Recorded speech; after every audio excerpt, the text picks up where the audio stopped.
supplémentaires, nos exercices de synthèse dans le chapitre 5 pour se préparer pour l'examen. Fait qu'on va tous faire ceux là, qui sont importants donc ensemble, comme ça, ben, vous allez pouvoir regarder là, les petits changements que je vais faire donc dans le corrigé avec des démarches, avec les formules qui vont vraiment être plus simples. Fait qu'on nous dit, en dissolvant une masse M de 2 grammes de chlorure d'ammonium, fait que ça, c'est la masse du NH4Cl, dans une masse d'eau de 40 millilitres. On sait que si on a 40 millilitres, on a 40 grammes, étant donné la masse volumique de l'eau. On note une baisse de température. Oh, fait que là, si on a une baisse de température, c'est sûr que ça ne sera pas exothermique, ça va être endothermique. Puis endothermique, ben c'est sûr hein, qu'on va y aller avec le signe plus. Fait que variation de température de 3,3 degrés Celsius. On veut donc écrire l'équation thermique. Là, vous avez fait, hein, qu'est-ce que c'est ça, cette question-là?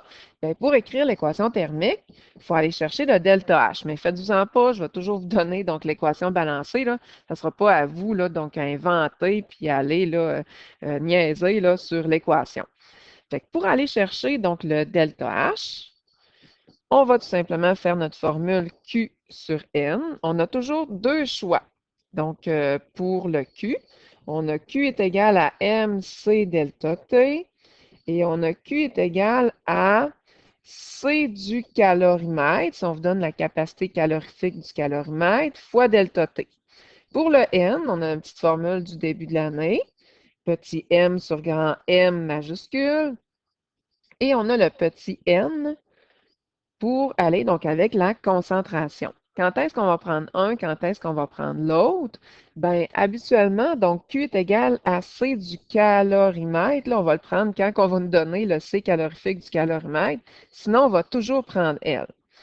Ensuite, pour choisir le N, lequel qu'on va prendre donc dans les deux, ben on va prendre donc comme dans ce cas-ci, cette formule-ci, parce qu'on nous donne une quantité donc en grammes. Donc, comme si on dissout quelque chose, si on fait réagir une certaine quantité de grammes avec autre chose. Et là c'est, puis la dernière, ben, on va l'utiliser lorsqu'on va faire de la neutralisation. Lorsqu'on n'a pas de nombre de grammes, lorsqu'on mélange, admettons, donc deux solutions donc en millilitres. Fait que c'est sûr que nous, on va aller commencer par aller calculer en numéro 1. Donc, en étape donc, numéro 1, notre Q est égal à MC delta T.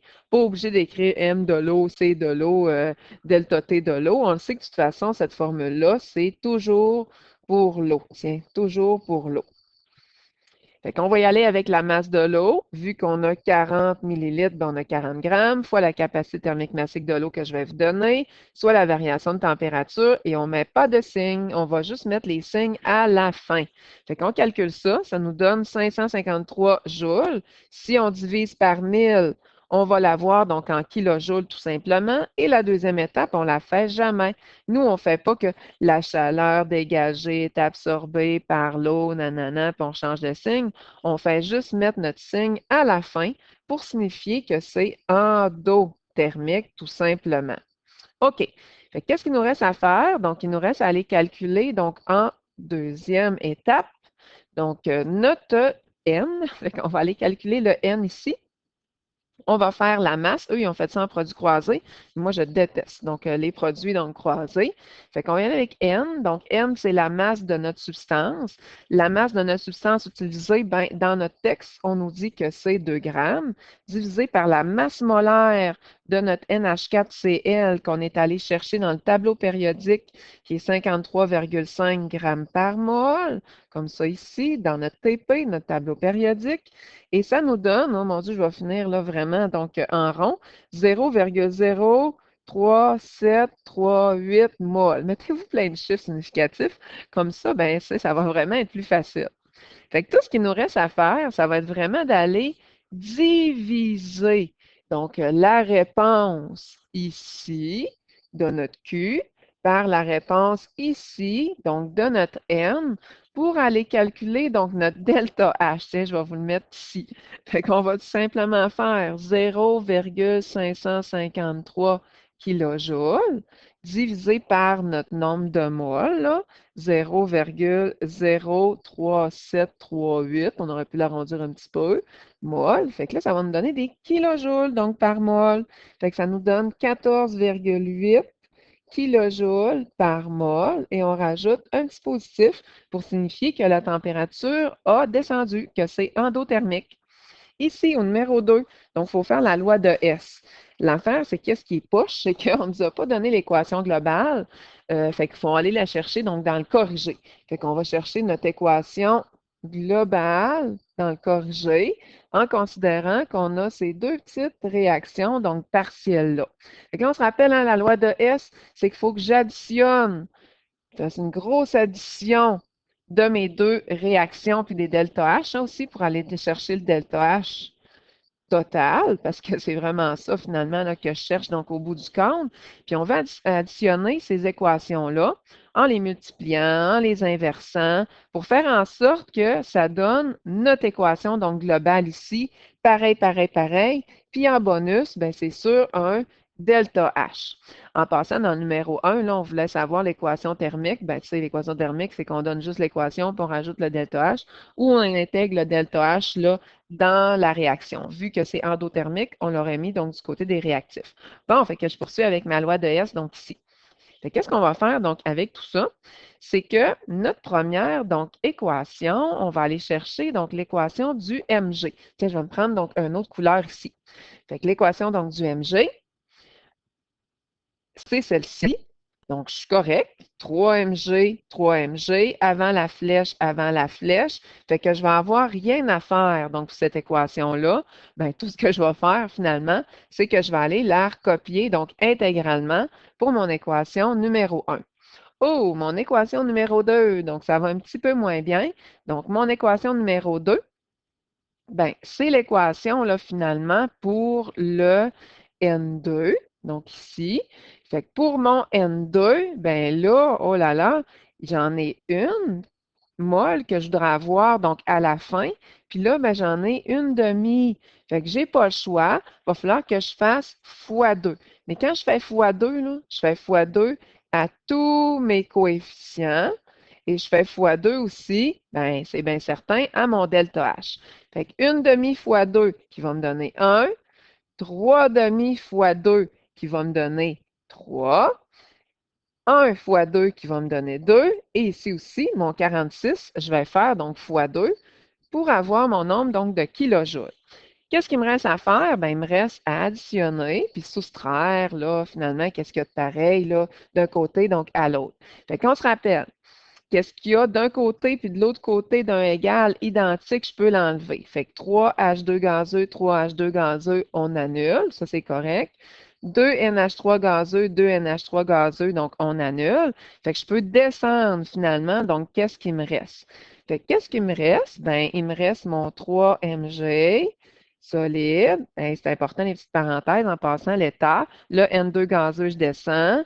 Le Mg3, je descends. Puis il ne me reste plus rien. Puis ici, ben, je vais aller simplement additionner mes chiffres. Ça va me donner à la fin donc une réponse négative. Fait que si ça me donne donc une réponse négative, ben, le tour est joué. Donc, ça veut dire que j'ai trouvé mon nombre de kilojoules par mol. Mais moi, donc, je sais qu'on veut avoir la chaleur massique. Fait que la chaleur massique, pour transformer des kilojoules par mol en kilojoules par gramme, bien là, il faut que je fasse un produit croisé. Donc, on n'a vraiment pas le choix. Regardez bien là comment on va s'y prendre. Nous, on a 463 où on peut prendre le produit croisé qui est à côté, là, kilojoules pour une mol. Hein? C'est la même chose, là. Ça c'est bien certain. On va aller chercher donc dans le tableau périodique une mole de NH3, Mg, je cherchais mon Mg3, donc N2. Dans mon tableau donc périodique, je vais aller chercher donc la masse molaire et ça me donne, si je l'arrondis, là, 100,95, là, je peux l'arrondir plus que ça, là, grammes. Nous, on le veut pour 1 gramme. Fait que si je le veux pour 1 gramme, je fais mon produit croisé, je cherche ça ici. Fait qu'en faisant mon calcul, ça va me donner ici 4,59 kilojoules par gramme. Donc, 4,59 kilojoules, et ça, c'est pour 1 gramme. Puis, ben, c'est bien sûr hein, que si c'était négatif, exothermique, ben, je vais aller donc réécrire mon négatif. Là. Ça ne change pas. Ça, c'était pour mon numéro 2. Je m'en vais donc avec mon numéro 3, donc ici.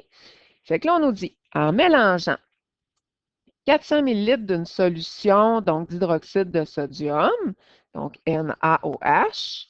Fait que ça, c'est ma masse de mon NaOH ou ma quantité, qui a une concentration de 1 mol par litre, avec un acide que lui, ben, sa quantité, donc sa masse de mon acide H2SO4 est de 200 millilitres et toujours avec la même concentration, on note une augmentation de température. Oh, fait que là, j'ai une augmentation de température.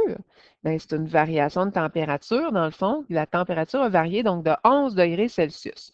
Augmentation de température, ben, c'est endothermique. Puis endothermique, ben, c'est sûr que c'est plus. euh, Oh, ouais, wow, c'est pas une augmentation de température, donc pas en tout. Bon, on a une augmentation de température, mais on a une augmentation de température, c'est exothermique. J'avais l'autre problème de tantôt, donc en tête, excusez-moi.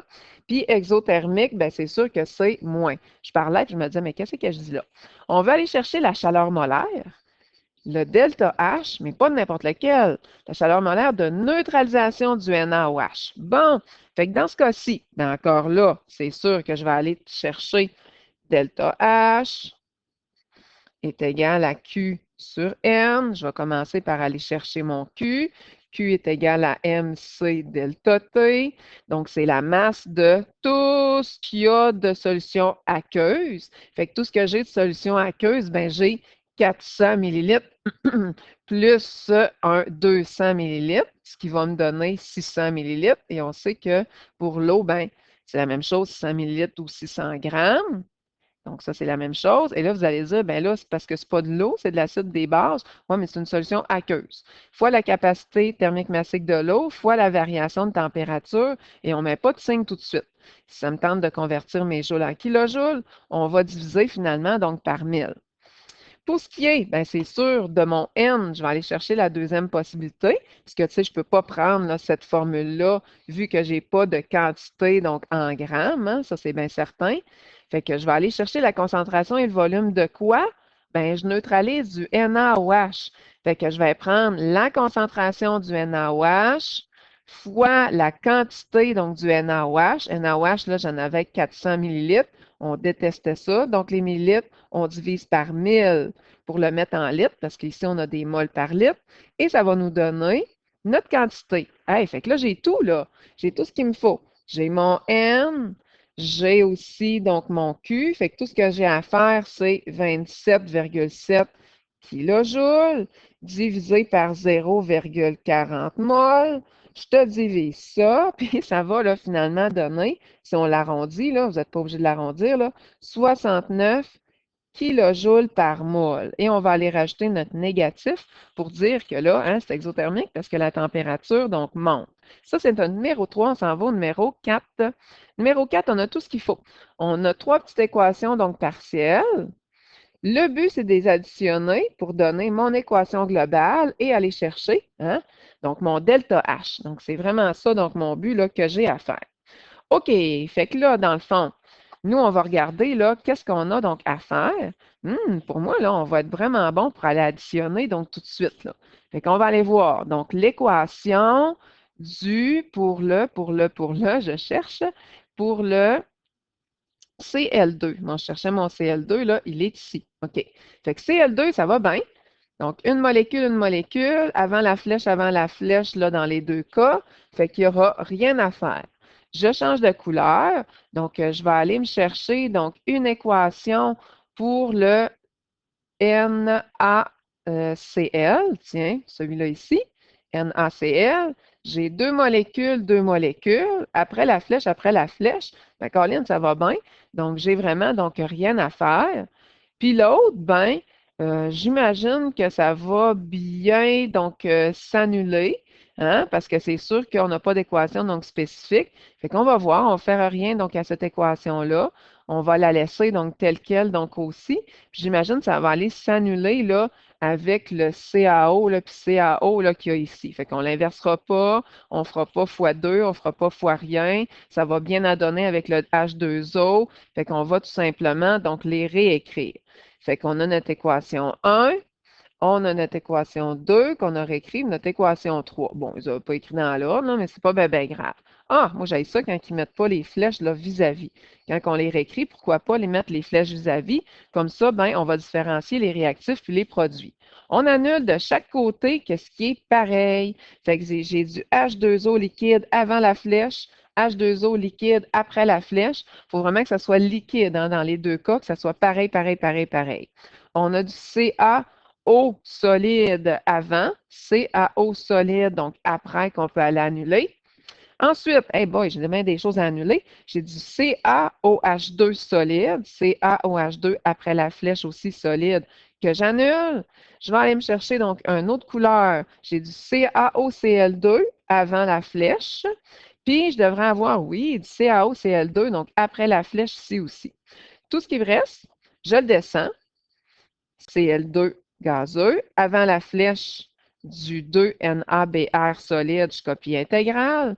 2NaCl solide, puis du Br2 gazeux, je recopie. Fait que c'est sûr que tout ce que j'ai à faire, hein, c'est d'additionner, donc mes delta H, au même titre que j'ai additionné algébriquement, là, comme on pourrait dire, donc mes équations donc partielles. Ce qui va faire en sorte que je vais aller trouver donc mon delta H. Je sais que c'est moins, et moins, ben, c'est exothermique, tout simplement. De l'autre côté, donc là, on a notre numéro 5. Il y a quelques numéros là, que c'est poche, donc un peu donc, à faire, comme celui-ci, parce qu'il ne nous donne pas les équations partielles. Donc, il faudra aller choisir donc, les équations donc, partielles dans le corrigé. Mais là, on ne savait pas ceux de base. Fait que numéro 5, là, c'est poche. Là. Faut comme tout aller chercher dans le corrigé. Là, fait que faites-les pas. Là. Il vous manque trop donc, d'informations. Mais tu sais, vous pouvez le regarder un peu pour savoir comment ils ont annulé, comment ils ont additionné, tout le kit. Puis en passant, là, pourquoi qu'à la fin, ils ont divisé donc par 4, c'est que nous autres, on voulait savoir la chaleur molaire du NH3. Puis le NH3, ben, j'en ai 4. Puis moi, ben, c'est toujours pour une mole que je vais l'écrire. Fait que c'est pour ça qu'on a divisé donc par 4. Sinon, ben, c'est comme poche, là, ils ne nous ont pas donné là, tout ce qu'il nous fallait dans la question. Numéro 6, bon, les autres, ils font des produits croisés. Nous autres, on ne fera pas ça. On va aller encore, donc, y aller avec notre formule Q est égal Q sur N pour nous donner donc notre delta H. Fait que la chaleur molaire de combustion, il nous donne la chaleur molaire cette fois-ci, le delta H, est de 393,5 kJ par mol. Quelle masse de charbon? Fait qu'on cherche la masse de charbon. La masse de charbon, là, c'est la masse de carbone. Devrait-on faire brûler pour élever la température? Dans le fond, puis une augmentation de température, une variation de température qui passe de 18 à 65. Puis, ben, c'est sûr que la quantité de litres d'eau, la masse d'eau est de 25 donc, litres. Bien entendu, nous autres, on n'aime pas ça, donc des litres. Fait qu'on va aller faire fois 1000 pour mettre ça en litres, ce qui va nous donner 25 000 millilitres. On considère que toute l'énergie dégagée, nanana, est absorbée par l'eau, qu'il n'y a pas de perte d'énergie, admettons, donc dans notre calorimètre. Fait que nous, qu'est-ce qu'on cherche là? On cherche la masse du charbon. Fait que pour aller chercher donc la masse du charbon, bien, ça serait le fun que je sache la quantité donc de charbon.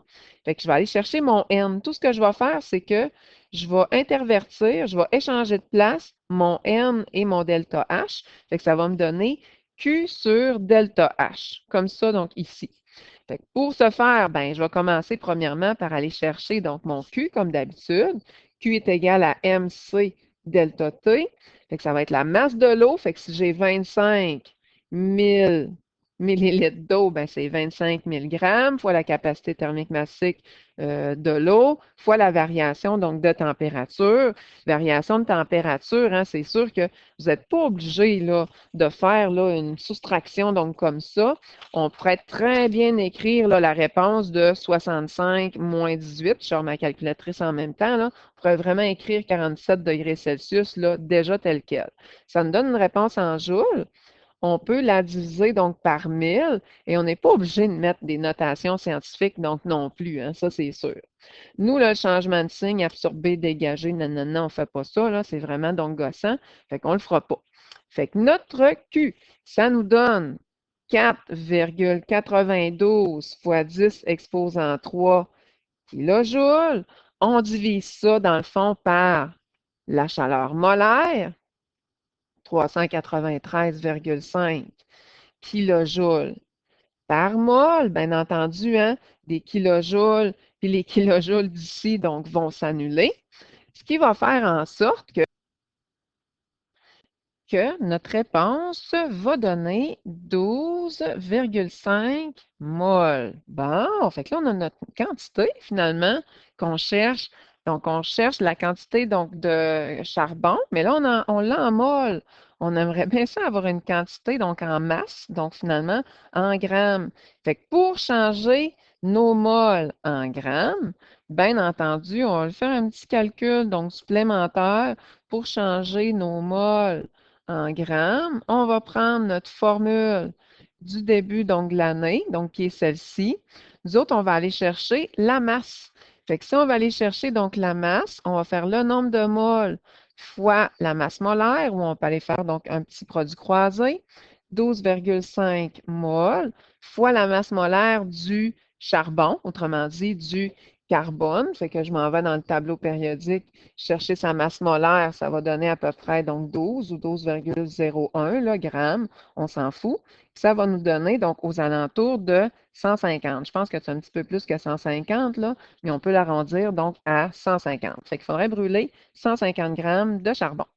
Ah, numéro 7, donc on a le bilan donc énergétique. Fait que si on y va donc avec ça, donc on nous dit premièrement, combien d'étapes comporte ce mécanisme? Fait que là, on va aller séparer les étapes. Fait que si on y va, là, monte, descend. Ah ben, Colin, on a notre première étape là, qui finit ici. Fait que ça, c'est notre étape 1.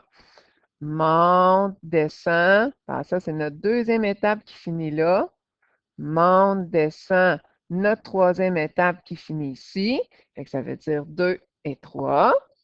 Puis on remonte et on descend. Il y en a plusieurs. On va avoir notre quatrième et monte, descend, notre cinquième. Fait qu'on a notre quatrième et notre cinquième. Fait qu'on a 5 étapes. Numéro B, quelle est l'énergie de l'activation? L'énergie d'activation de la deuxième étape. Fait que là, on s'en fout, là, étape 1, 3 et 5, 4 et 5, là, on y va spécifiquement là, sur la deuxième étape. Fait que deuxième étape, ça commence ici, puis ça s'en va jusqu'au complexe activé là. Fait que l'énergie d'activation de la deuxième étape, donc, est ici. Fait que dans le fond, on part de 50 ou moins 50, puis on monte jusqu'à 300. Fait qu'on a monté de 50, on a monté de 300, fait qu'on a monté de 350. Pas nécessaire de faire un petit calcul. C, quelle est l'énergie d'activation de la réaction de G à I? OK, fait que là, je vais partir de G. Je vais aller enlever, là, plein, donc, de petites affaires, là, parce que sinon, là, il y a comme trop d'informations, là, puis c'est comme bizarre un peu. Donc, on va de G à I. Mais ce qui est mon I? Mon Dieu, je cherche le I. Ah, il est là, mon Dieu, de G à I. Je n'avais pas vu, donc, le petit I, là. Je vais vous le mettre, donc, en noir. Donc, de G à I, fait que c'est l'énergie d'activation de l'étape 4, finalement. Étape numéro 4. OK. Fait que je commence au début, puis je monte donc jusque-là pour avoir donc l'énergie d'activation. Fait que je pars de 100, puis après ça, je vais monter jusqu'à 200. Fait qu'il y a une montée de 100. Je n'ai pas besoin de faire mon calcul. Je peux le faire dans ma tête ou sur ma calculatrice. Tiens, je vais effacer ça donc un peu donc aussi, comme ça. Ça va être vraiment plus facile. Sinon, ça fait trop d'informations donc à noter. Numéro D. Quelle est la variation donc d'enthalpie de la troisième étape? Variation d'enthalpie, là, c'est ça ici, c'est le delta H. La troisième étape. Fait que je regarde juste la troisième étape. Je regarde du début à la fin, qu'est-ce qui s'est passé? Bien, on a descendu de 200 à 100. Fait qu'on a descendu finalement moins de 100 kilojoules. Fait que pas nécessaire là, de faire le calcul. E, quelle est la variation d'enthalpie encore là de mon étape KI? Fait que je pars de K, puis je m'en vais ici, K à I. Fait que c'est l'étape 5, mais la variation inverse, la variation d'enthalpie de la réaction, donc inverse. Fait que je fais comme si que ça, c'était les réactifs, puis que je monte finalement jusqu'à I, jusqu'au produit. Fait que c'est ça, là, finalement, donc, que je cherche.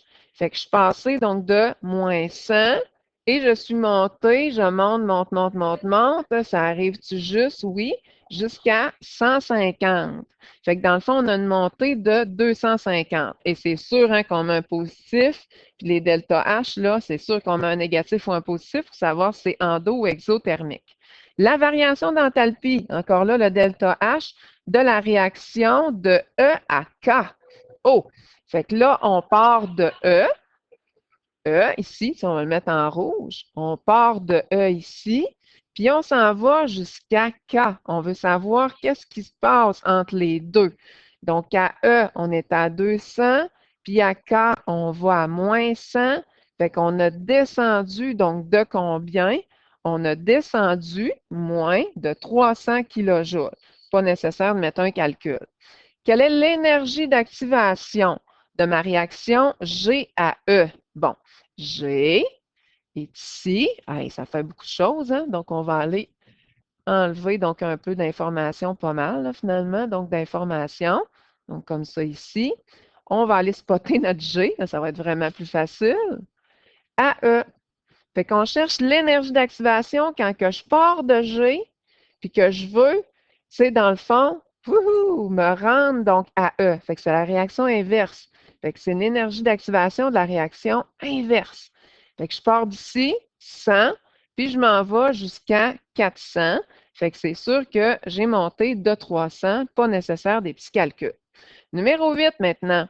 Bon, numéro 8, donc, qui est spécial, on l'enlève parce qu'on n'a rien. On n'a pas l'équation globale, on n'a pas donc l'équation donc partielle, donc on n'a rien, rien, rien, rien, rien. Fait que c'est sûr qu'on va comme là. Donc, on poursuit donc avec le numéro 9 de l'autre côté. On a notre équation, puis là, on nous dit, oh, pour moi, on va faire un peu de stoichiométrie. Thomas fait réagir complètement une masse de magnésium de 0,4 g avec 100 ml d'une solution, donc de l'acide chlorhydrique. Oh, ça, c'est la masse de mon HCl.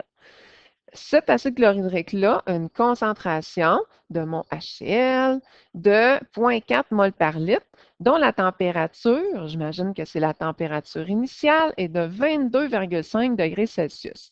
Quelle sera la température finale de la solution? On considère qu'il y a peu ou pas donc de perte d'énergie.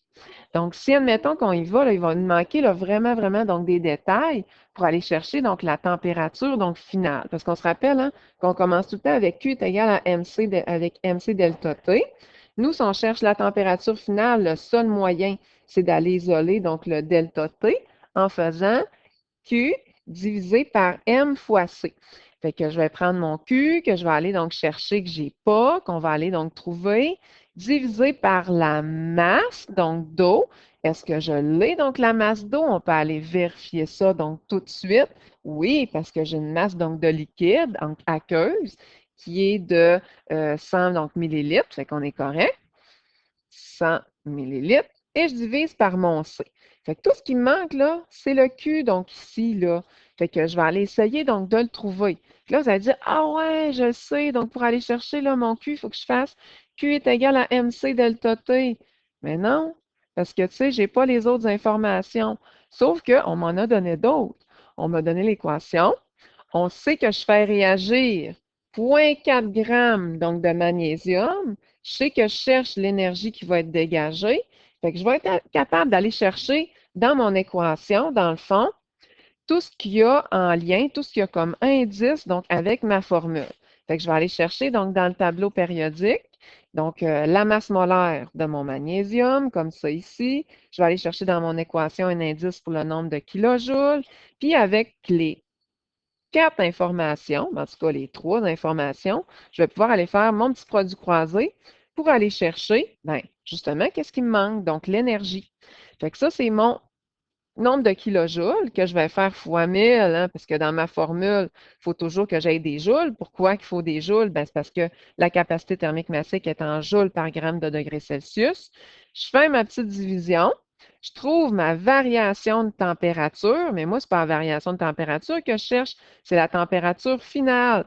Fait que je vais aller l'additionner donc à ma température initiale et je vais avoir ma température finale. Fait que mon problème, là, il englobe là, plein de sections donc qu'on a vues donc dans notre chapitre 4 puis notre chapitre donc 5. Fait qu'il faut être capable de faire ça.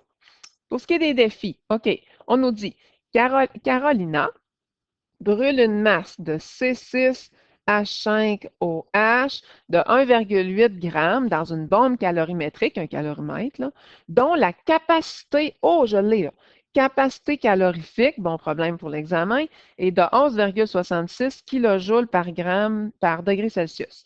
Elle note que la température, j'ai une belle variation de température qui passe de 24,52 à 29,53. Bon, quelle est la chaleur molaire, le delta H, de combustion donc du phénol? Donc, encore là, moi, je n'irai pas par produit croisé. Je vais y aller effectivement là, par delta H est égal à Q sur N. Fait que premièrement, on le sait, il faut toujours aller calculer donc le Q. Fait que j'ai deux choix. Q est égal à MC delta T ou Q est égal à C calorimétrique fois delta H. C'est sûr que je ne pourrais pas prendre celle-là. Je vais y aller donc avec celle-ci parce qu'on m'a donné le C du calorimètre. Fait que je vais y aller avec le C du calorimètre fois la variation donc de température. Variation de température, hein, moi, c'est bien certain que j'irai là, directement donc la calculer. Là. Je ferai sur ma calculatrice 29,53, c'est ça que je suis en train de faire, moins 24,52. J'ai de la misère à pitonner vite, qui va me donner 5,01 degrés, donc Celsius. Fait comme ça, vous allez être correct. Je multiplie, puis ça me donne mon Q. Fait que je vais pouvoir aller rentrer ici dans mon équation. Pourquoi pas le faire tout de suite? Mais c'est bien certain hein, que je l'ai, ouais, il est correct. Finalement, il est en kilojoules, parce qu'ici, donc, on a donc des kilojoules. Je voulais le transférer en kilojoules, mais c'est déjà fait. Donc, 58,42 kilojoules. Bon, il va me rester à aller chercher le N. Fait que deuxième étape, je commence directement pour aller chercher le N. Ben, c'est la masse de quoi? Ben, la masse de mon phénol, donc 1,8 g qu'on a donc ici, divisé par dans le tableau périodique la masse molaire de mon phénol que je vais aller donc additionner. Je divise et ça me donne mon nombre de moles que je vais rentrer puis recopier dans ma formule. Bien sûr, si je divise donc les deux, on peut donc le pitonner donc ensemble, 58,42 divisé par 0,1912. Mon Dieu, on a gardé beaucoup de chiffres donc après la virgule. Ça va nous donner effectivement notre 3055. On va aller spécifier hein, que vu que la température a monté, que c'est exothermique, ben, on va aller mettre un moins pour signifier que c'est exo. Numéro 2, on a du graphite. Ah ouais. Et le diamant sont sont toutes les deux, je lis mal, constitués de carbone. C'est l'arrangement des atomes de carbone qui les distingue et leur donne des propriétés blablabla complètement différentes. En effet, le graphite est noir et peut servir de lubrifiant, tant qu'au diamant, bien, il est translucide, très dur, puis il est brillant, pas tout pareil. On peut transformer le graphite en diamant selon l'équation donc suivante. Alors ça, c'est l'équation globale. Fait que équation comme l'équation réponse, là, globale. Puis qu'est-ce qui va nous manquer? C'est le delta H. On va aller chercher la variation là, de température. Cependant, l'énergie d'activation de cette réaction est très élevée et correspond à des conditions extrêmes de pression et de température, donc sous les croûtes donc, terrestres. Étant donné que j'ai deux petites équations donc comme ça, on va aller chercher, donc on veut savoir là, lequel des formes de carbone qui possèdent le plus d'enthalpie. Notre but, c'est d'aller chercher la variation d'enthalpie. Comme ça, on va pouvoir savoir donc notre réponse. OK. Fait que je vais donc avec ça. Fait que nous, au début, on veut du carbone graphite. Ben, je suis contente parce qu'au départ, j'ai du carbone graphite avant la flèche, puis j'ai une mole, une mole. Fait que je n'aurai pas besoin de rien faire. Je vais juste recopier donc cette équation-là, donc numéro 1. Pour l'équation donc numéro 2, ici, oh, mon diamant, une mole, c'est correct, mais il devrait être après la flèche. Fait qu'il va falloir que j'inverse cette équation-là.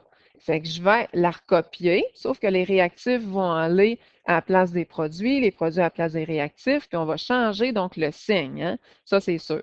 Et là, ce qu'il nous reste à faire, c'est de faire une belle addition. Pour aller additionner donc les delta H, c'est super facile, mais pour aller additionner donc au niveau algébrique, il va falloir que j'élimine qu'est-ce qui est pareil d'un côté puis de l'autre, là, finalement, donc de la flèche, des flèches. Fait que O2 gazeux, ça s'annule. J'espère que je vais tout annuler. CO2 gazeux, donc ça s'annule. Fait que qu'est-ce qui me reste? Mon Dieu, il me reste plus grand-chose. Il me reste du C graphite, du C diamant. Ouais, ça donne la même chose comme mon équation globale, c'était ça mon but, plus en bonus, mon delta H lorsque j'additionne donc les deux. Fait que si je comprends bien, c'est une réaction qui est endothermique, parce que, tu sais, j'ai un plus. Fait qu'endothermique, là, ça ressemble fou à ça, là. Parce que j'ai une montée, un delta H, une augmentation, finalement, là, d'enthalpie. Fait que si on veut savoir, ben là, on veut savoir si la réaction est endothermique. Fait qu'on veut savoir si l'enthalpie du diamant du produit là, qui est plus élevé. Donc, on sait que dans notre équation donc globale, le graphite, c'est les réactifs. Fait que ça, c'est C graphite.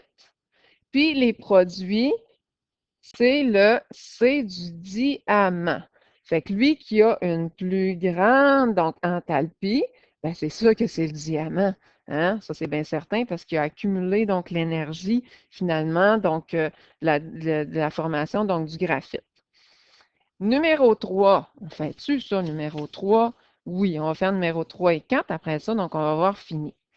Donc, on nous dit donc là-dedans, dans un calorimètre, Charles dépose un glaçon, oh, de 25 grammes. Fait que là, j'imagine que c'est comme la masse de l'eau ou du glaçon, dont la température n'est de que 15 degrés Celsius. Bon, fait qu'on va l'écrire donc température. D'après les données donc ci-dessous, quelle est la quantité d'énergie que va fournir le calorimètre pour faire fondre complètement donc le glaçon?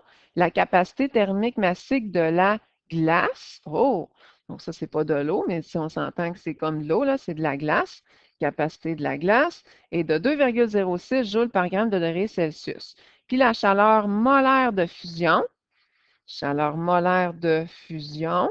Fusion, là, c'est pour faire fondre, là, finalement, donc la glace, est de 6022 joules par mol. Genre de problème, là, finalement, donc de fin de l'année.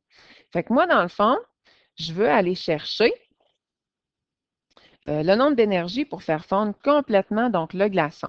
Fait que je vais aller calculer, premièrement, le calcul de la chaleur nécessaire pour réchauffer donc le glaçon.